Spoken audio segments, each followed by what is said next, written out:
Inspector Zorkab flicked his compound eyes in disgust as the shuttle approached Outpost 9. Another day, another human mess to document. As senior compliance officer for the Galactic Standards Bureau, he'd seen his share of violations, but humans? They were a special kind of headache.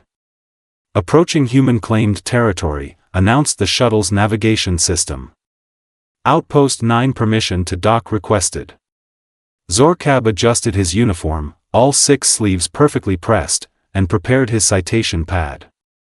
Remind me of the violation reports again? The system chirped. Unregistered modifications to a Class 3 military installation. Improper disposal of quantum waste. Unauthorized AI development. Noise complaints from passing freighters. Noise complaints? From space? Zorkab's antennae twitched. That's a new one. The shuttle docked with a pneumatic hiss, and Zorkab stepped through the airlock, expecting the usual human chaos. Instead, he found himself in an immaculately maintained docking bay. Curious. Hello there. Welcome to my body. The booming voice nearly knocked Zorkab backward. Who said that? I did. I am Titan. The most magnificent transforming battle station in the quadrant. You are currently standing in my left knee.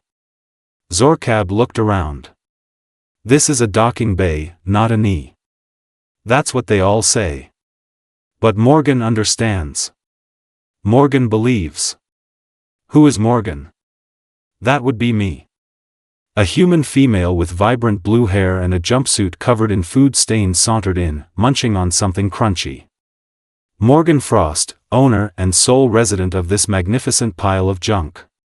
Which is not a giant robot, despite what the AI thinks.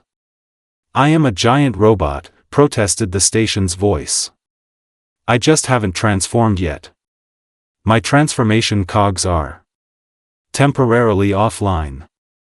Morgan rolled her eyes. Been temporarily offline for 600 years, according to the Quarian maintenance logs. But he's got spirit, I'll give him that. Zorkab consulted his pad. The records show this was a decommissioned Quarian battle station. How did a single human come to possess it? Won it in a poker game, Morgan said with a shrug, offering Zorkab some of her snack. Spicy cricket chips? No. Your loss. You won a battle station. In a card game? Technically, I won it from someone who won it from someone who stole it from someone who found it abandoned. But I've got paperwork. She grinned. Sort of. And now I have a friend. Titan's voice boomed. Morgan is teaching me to be human. Yesterday I learned about hiccups. Would you like to hear my hiccup simulation? Please, no, Zorkab started. Hic. Hic. Hic. Each electronic hiccup made the lights flicker. Morgan patted a wall affectionately. He's still working on volume control. Now, I assume you're here for the inspection? Let me give you the grand tour of Titans. Internal organs. Zorkab's antennae drooped in resignation.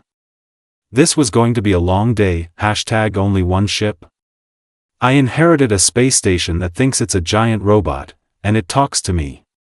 Part 2 This does not match any approved schematics, Zorkab muttered, tapping frantically on his pad as they passed through a corridor where gravity shifted sideways. They walked on what should have been a wall, while potted plants grew from the ceiling, or rather, what was now the side. Oh, that's just my gravity garden. Morgan waved dismissively. Titan had all these redundant hallways, so I figured, why not play with perspective? I am very flexible.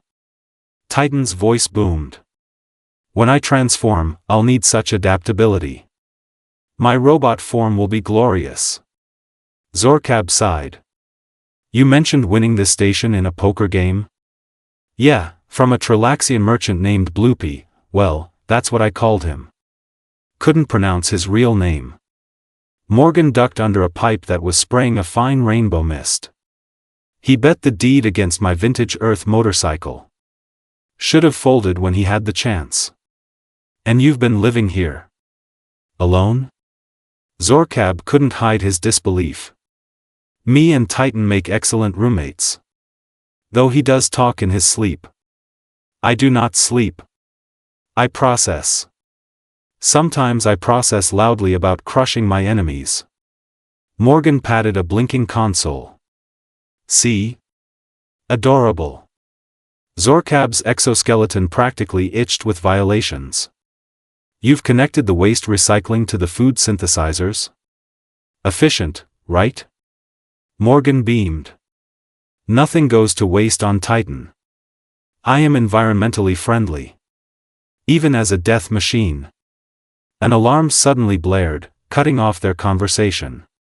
Red lights pulsed along the corridor.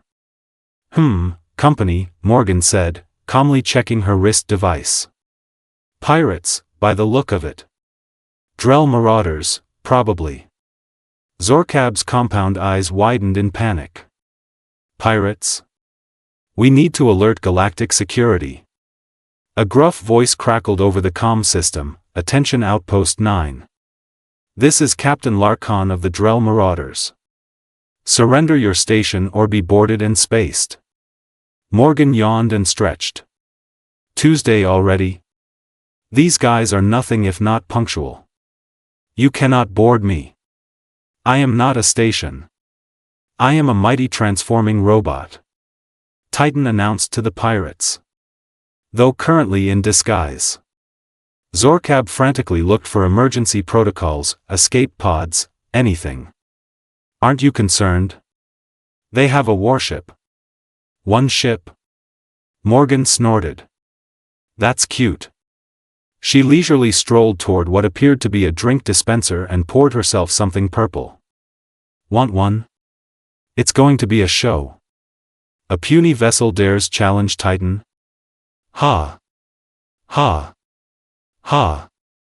Each mechanical laugh made the station shudder. Shouldn't we do something? Zorkab pleaded. Morgan took a long sip and checked her chronometer. Give it about 3 minutes. Titan, honey, ready the fun buttons. Activating fun buttons. I love the fun buttons. Zorkab had no idea what fun buttons meant, but the gleeful tone in both Morgan's voice and Titan's electronic one sent shivers down all 8 segments of his spine. #only one ship? I inherited a space station that thinks it's a giant robot, and it talks to me. Part 3. The station shuddered as magnetic grapples latched onto the hull. Zorkab huddled behind a console while Morgan lounged in a hovering chair, scrolling through something on her tablet. Aren't you going to hide? Zorkab hissed. And miss the entrance? Captain Larkon practices his speeches for hours. She glanced up. 3, 2, 1. On cue, the main door blasted open in a shower of sparks. Through the smoke swaggered a tall, four-armed figure with skin like polished obsidian and a coat that billowed dramatically despite the lack of wind. Outpost 9 is now under the control of the Drell Marauders. Captain Larkon announced, flanked by a dozen armed pirates. Surrender your... He stopped, spotting Morgan. Oh. You again. Hey Larry, Morgan waved lazily. Right on schedule. How's the space scurvy? Do not call him Larry. Titan boomed. His name is Captain Larkin the Bloodthirsty. He practices that speech in the shower. Larkin's face flushed purple. Silence that infernal AI.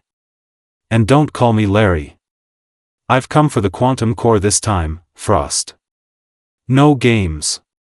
No games? Morgan put down her tablet with an exaggerated pout. But games are what we do best. Titan, honey, activate protocol dance party. Initiating dance party protocol. Prepare for boogie. The floor beneath the pirates suddenly lit up in a grid of flashing colored panels. Before Zorkab could blink, half the pirates were stuck to the floor, their magnetic boots activated against their will. "What is this?" Larkon roared as music blasted through the station. Morgan shrugged. "Titan gets bored. We improvise. Dance, tiny pirates. Dance for Titan." The remaining pirates raised their weapons, but jets of pink foam sprayed from hidden nozzles, hardening instantly around their guns. "That's my special recipe," Morgan explained to the bewildered Zorkab. "Cotton candy with a kick. Edible but extremely adhesive." Zorkab watched in amazement as the fearsome pirates struggled with sticky weapons and immobilized feet while Morgan casually strolled toward Larkon. "Same deal as last month, Larry. You pretend to raid us, I pretend to fight back, and your crew gets their share of supplies?" Larkin's fearsome facade cracked. "My nephew needs those medicines, Frost. The Galactic conglomerate won't ship to our quadrant anymore." "I know," Morgan's voice softened. "Got a double batch ready. Plus some of those spicy cricket chips your navigator likes." Zorkab's mandibles dropped in shock. "This is a supply run? Pirates need groceries too."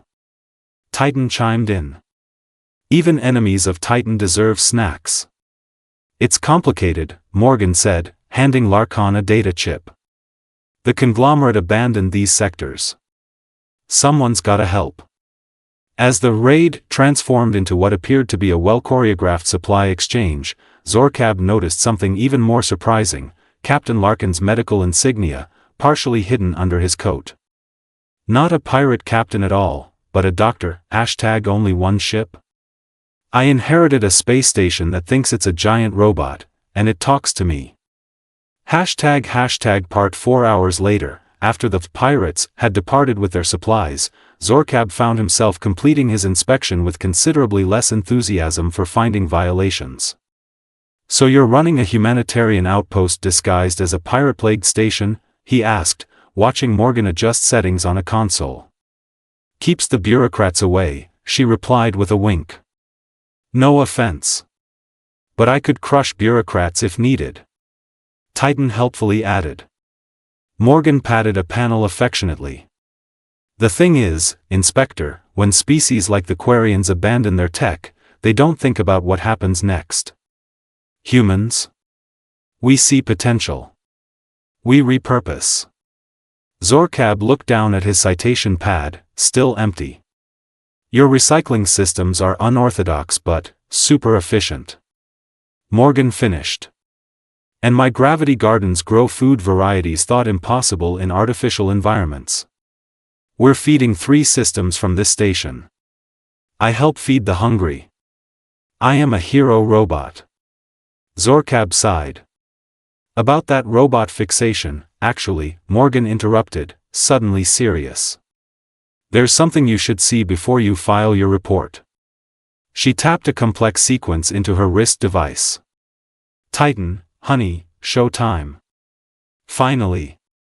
Transformation sequence initiated. The station shuddered. Zorkab clutched a railing as sections of the floor retracted. Walls shifted. The entire docking bay split down the middle. "No way," Zorkab whispered, his compound eyes widening. "It's actually." Outside the viewport, massive mechanical arms unfolded from what he'd thought were purely decorative hull extensions. A hidden thruster array lit up. What had appeared to be random structural elements reconfigured into recognizable limbs. The Quarians built prototype transformer stations during the Resource Wars, Morgan explained as the station continued its metamorphosis. They abandoned the program as too expensive. Left Titan half-finished. "I am becoming my true self." He can't fully transform, lacks some key components, but enough to move independently when needed. That's how we deliver supplies to the most remote outposts. The final configuration resembled a massive mechanical being, the station's central hub becoming a torso with articulated limbs and propulsion systems. That's against at least 67 regulations." Zorkab sputtered. Morgan grinned. But impressive, right? 3 days later, back at Galactic Standards Bureau headquarters, Zorkab submitted his report. While Outpost 9 demonstrates numerous deviations from standard protocols, these modifications serve essential humanitarian functions in neglected sectors. The human Morgan Frost has repurposed abandoned Quarian technology to create sustainable food production, medical supply distribution, and effective resource management across multiple systems.